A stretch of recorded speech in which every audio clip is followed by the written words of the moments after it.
Bonjour tout le monde, j'espère que vous allez bien. On se retrouve pour une nouvelle vidéo. Aujourd'hui, on retrouve les figures de style de Ludovic du Club Plaisance dans le 14e. C'est une vidéo que vous avez beaucoup appréciée la semaine dernière.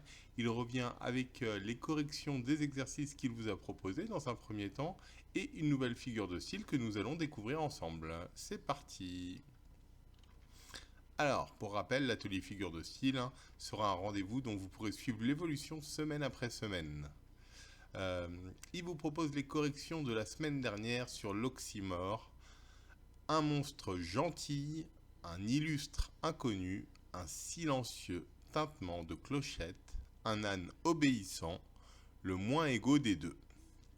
Voilà pour les corrections, ceux-ci ce ne sont que des exemples. Bien sûr, vous pouvez avoir fait des propositions différentes. Alors, Ludovic nous fait un petit encart historique pour situer un petit peu l'arrivée des figures de style. Donc, l'origine grecque, Platon, 400 ans avant Jésus-Christ, est le premier à évoquer les figures de style à travers ses dialogues. C'est Aristophane de Byzance, en 200 avant Jésus-Christ, qui établit le premier répertoire lexicographique contenant de nombreuses figures. Aristote, 300 ans avant Jésus-Christ, est quant à lui le premier dans sa rhétorique à étudier l'effet des figures de style sur le récepteur. Origine latine. Cicéron et Quintilien, 100 ans avant Jésus-Christ, définissent une nouvelle approche afin de satisfaire aux conditions prescrites lors des prises de parole publiques en tant qu'orateur. Merci Ludovic pour cette petite histoire, on en apprend tous les jours, moi le premier. Aujourd'hui, Ludovic nous propose de développer une nouvelle figure de style. Si je vous dis je meurs de faim, ça, c'est une hyperbole. Une hyperbole, c'est une figure de l'exagération qui repose sur le grossissement exagéré d'une caractéristique, d'une idée ou d'un sentiment pour la mettre en relief. Elle frappe l'imagination et elle surprend le lecteur. Alors, des exemples. L'éternité pour moi ne sera qu'un instant, de Jean-Baptiste Rousseau.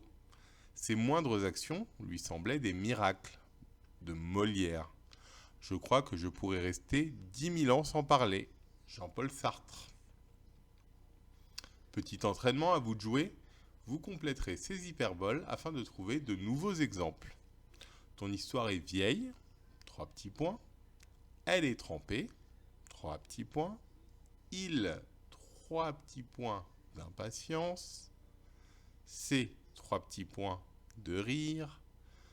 Un vent, 3 petits points des bœufs. Elle me confie à son sac, il pesait 3 petits points. L'idée, c'est de mettre pause, de prendre le temps, un papier, un stylo, pour pouvoir, chez vous, tranquillement, nous faire des propositions d'hyperbole.